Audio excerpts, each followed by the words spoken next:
की मी माझ्या राजकीय जीवनाची सुरुवात केवळ आणि केवळ माझ्या वडिलांची झालेली निर्घृण हत्या आणि कशासाठी ती गेली आणि त्या लोकांचं राजकारण त्या ठिकाणी यशस्वी होऊ द्यायचं नाही, त्यांना धडा दाखवून द्यायचा की अशा पद्धतीनं राजकीय विरोधक तुम्ही सुपारी देऊन संपवल्याच्या नंतर सुद्धा राजकीय विरोधक संपत नसतो, त्याच ताकदीचा राजकीय विरोधक तयार होत असतो हे दाखवून देण्यासाठी मी सार्वजनिक जीवनात सक्रिय झालो आणि वारंवार सर्वसामान्य जनतेच्या आशीर्वादावर पाठिंबावर मला वाटतं इथपर्यंत मी पोचू शकलो. माझी भूमिका तीच राहिलेली आहे आणि त्याच भूमिकेतनं आज सर्वसामान्य असंख्य लोक त्या ठिकाणी माझ्याशी जोडले गेलेले आहेत आणि 20 तारखेला जो निकाल दिला गेला त्याच्यात सन्माननीय कोर्टानं सांगितलं की राजकीय वैमनस्य होतं हे कोर्ट त्या ठिकाणी मान्य करतंय. हत्येचा उद्देश होता, मोटिव्ह, हेही सन्माननीय न्यायालय त्या ठिकाणी मान्य करतंय. पण मला वाटतंय ज्या पद्धतीनं सगळ्याच आरोपींना निर्दोष सोडून देण्यात आलंय, मग नेमकी कैलासवासी पवनराजे निंबाळकर साहेबांची आणि त्यांचे चालक समत काजी यांची हत्या कोणी केली, मला वाटतं ह्या प्रश्नाचं उत्तर तर त्या ठिकाणी मिळू शकलेलं नाही. हा निकाल अतिशय दुर्दैवी आहे. कसं आहे आता सकाळपासून मीडियाला जे काही बोलायचंय ते मी बोललेलो आहे. मी आता ऐका वारंवार तीस बोलणं काय मला प्रशस्त वाटत नाही. मी आता माझ्या इथल्या धाराशिव लोकसभा मतदारसंघातल्या जे आमचे सर्वसामान्य लोक आहेत, कार्यकर्ते आहेत, जीवाभावाचे सगळे, त्यांच्या सगळ्यांसाठी वेळ दिलेला आहे. त्यामुळे आता मला वाटतं की मला त्यांच्यासोबत चर्चा करण्यासाठी तुम्ही वेळ द्या. मी जे काय बोलायचंय पुण्यातनं निघत असतानाही बोललेलो आहे आणि जे काय सांगायचं ते सांगितलेलं आहे. आता जे सांगितलंय मला वाटतं ती प्रक्रिया तर मला पूर्ण करणं, सगळ्यांबरोबर चर्चा करणं, त्यांची मतं जाणून घेणं हे तर मला करावं लागणार आहे. मी ते करतो. एकच प्रश्न आहे आणि आज त्याच वडिलांच्या समाधीची आणि ज्या ठिकाणी खरं तर आपल्याला जो निकाल अपेक्षित होता तो त्या ठिकाणी मिळाला नाही, मात्र समाधी स्थळी गेल्यानंतर मागील 20 वर्ष तुम्हाला आठवली असतील कशा पद्धतीचा संघर्ष होता तुमच्यासाठी वैयक्तिक, ओमराजेंसाठी किती संघर्षमय होता आणि आमचा तो अभिवादन करवतो. काय लक्षात घ्या 3/6 दुपारी 3-3:30च्या दरम्यान राजेसाहेबांचे आणि त्यांचे चालक समत काजींची अतिशय निगृतपणे हत्या करण्यात आली आणि त्या दिवसापासून या केसमध्ये जे आरोपी म्हणून आहेत त्यांच्या दबावामुळं त्या ठिकाणी या हत्या प्रकरणाचा तपास महाराष्ट्र पोलीस व्यवस्थित करू शकत नाही. ही मागणी आम्ही वारंवार त्या ठिकाणी करत होतो आणि ती मागणी त्या ठिकाणी राज्य सरकारकडनं मान्य न केल्याच्या नंतर माननीय उच्च न्यायालयात आईच्या माध्यमातून आनंदीदेवी राजे निंबाळकर यांच्या माध्यमातून याचिका दाखल केली आणि जेव्हा हायकोर्टाच्या लक्षात आलं की ह्या हत्येचा तपास राज्यातले व्यवस्थित करू शकत नाहीत, त्याच्यानंतर माननीय हायकोर्टाच्या आदेशाप्रमाणे ह्या हत्येचा तपास CBI कडे वर्ग करण्यात आला आणि CBIनं पूर्ण तपास केल्याच्या नंतर ट्रायल कोर्टामध्ये जवळपास 20 वर्ष 17 दिवस त्या प्रकरणाची सुनावणी त्या ठिकाणी चालली आणि सुरुवातीच्या कालखंडामध्ये म्हणजे महाराष्ट्र पोलिसांनी, कळंबोली पोलिसांनी गुन्हा दाखल केल्याच्या नंतर CBI कडे प्रकरण जाण्यापर्यंत जवळपास मध्यंतरी 3 वर्षाचा कालावधी त्या ठिकाणी गेला होता आणि त्याच्यानंतर CBIनं तपास केला, त्याच्यातले गुन्हेगार शोधून काढले आणि आपण जर बघितलं असेल की ह्या प्रकरणाचा तपास झाल्याच्या नंतर 16 तारखेला कोर्टाकडे निकाल देण्यासाठी तारीख राखीव करण्यात आली. 16ची पुन्हा 20 झाली आणि 20 तारखेला जो निकाल दिला गेला त्याच्यात सन्माननीय कोर्टानं सांगितलं की राजकीय वैमनस्य होतं हे कोर्ट त्या ठिकाणी मान्य करतंय. हत्येचा उद्देश होता, मोटिव्ह, हेही सन्माननीय न्यायालय त्या ठिकाणी मान्य करतंय.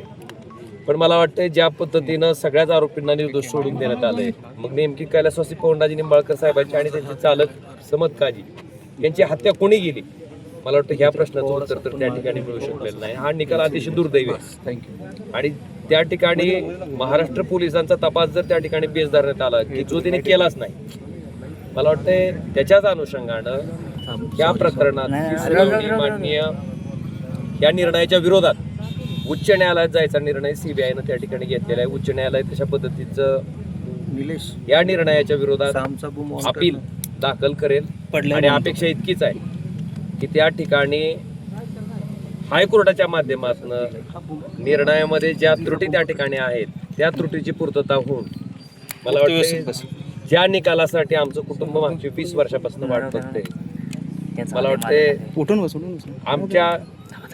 आमच्या कुटुंबाला न्याय द्यायची भूमिका, आमच्या कुटुंबाला न्याय मिळण्यासाठी आता आम्हाला परत हायकोर्टामध्ये त्या ठिकाणी जावं लागणार आणि हायकोर्ट तसा निर्णय देईल ही अपेक्षित आम्ही.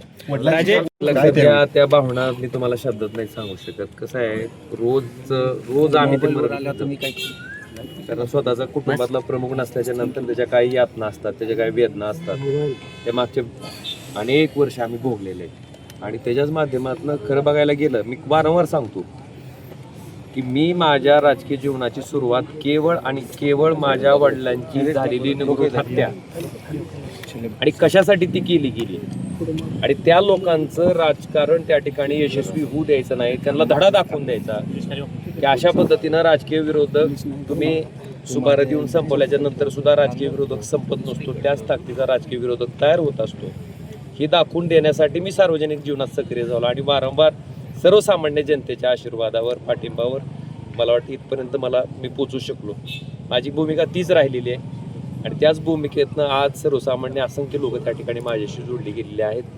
आज मला आपल्या सगळ्याला एवढं सांगायचं की मागच्या 3-4 दिवसापासून सोशल मीडियावर काय चाललं हे बघण्यापेक्षा ओमराजे त्यांचा लोकप्रतिनिधी म्हणून कशा पद्धतीनं काम करतो हे सर्वसामान्य माणसाने अनेक वर्ष अनुभवलेलं आहे आणि माझ्यावरचा विश्वास आहे आणि मला खात्री आहे की शेवटी माझं देणं त्यांच्याशी लागतंय, त्यांच्याशी माझं नातं आहे आणि त्यांच्याशी चर्चा करून मला वाटतं माझा निर्णय मनामध्ये तुमच्या जेवढी लोक आता उपस्थित आहेत त्याच्यापेक्षा अधिक मतं तुम्हाला मिळालेली आहेत आणि त्यामुळे महाराष्ट्रात तुमचं एक वेगळं मताधिक्य म्हणून तुमचं नाव होतं. जी या ठिकाणी येऊ शकले नाही त्यांचा निर्णय मात्र या ठिकाणी असणार नाही. आता जी कार्यकर्ते त्यांचं तुम्हाला त्या सगळ्यांना कसं तुम्ही समजून सांगायचं ही काय भूमिका घ्यायची सगळे म्हणल्यावर 100% सगळ्यांची चर्चा करणं तर शक्य नाही, पण किमान त्यांचे प्रतिनिधी त्या लोकांचं काय मत आहे हे प्रत्येक गावातला माणूस त्या गावात राहणार. आणि तुम्हाला सांगतो माझा मोबाईल नंबर म्हशीच्या मागं गाईच्या मागं फिरणाऱ्या गुराकडे सुद्धा आहे. त्याला जरी काय अडचण पडली तर ते मला फोन करतात. त्यामुळे माझा कनेक्ट आहे तिथपर्यंत. म्हणजे समाजातला जो शेवटचा घटक आहे, अतिशय सामान्य माणूस आहे, त्याच्याशी माझं सख्य त्याच्यामुळं त्या लोकांशी माझं फोनवर बोलणं होतं. माझा फोन काय बंद नाहीये, पण तुम्ही इतके फोन लावून मला परेशान केले की मला त्या लोकांना वेळ देत नाही. दादा पण मनामध्ये आता द्वंद्व आहे का, भूमिका बदलावी लागेल का न्याय मिळावा? मला एवढं सांगायचंय की काय जी भूमिका आहे ती भूमिका ठरल्यावर तुमचा नाही, मनामध्ये दादा द्वंद्व आहे का, मनामध्ये द्वंद्व नाही चर्चा झाली. आता तुम्ही बघितलं असेल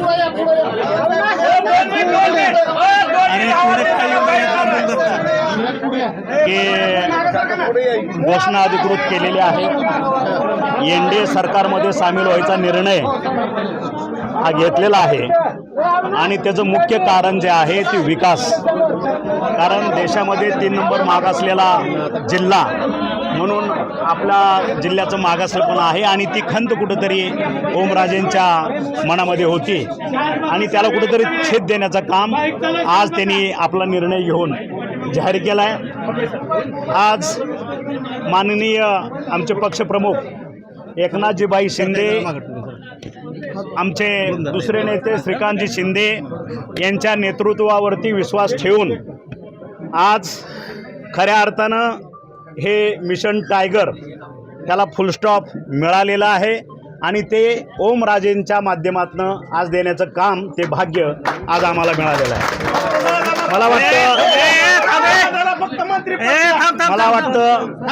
मला वाटतं पक्षप्रमुखांनी जी जबाबदारी आमच्यावर सोपवली होती ती यशस्वीपणे आम्ही पार पाडली आणि आज माननीय मुख्यमंत्री असतील, या ना,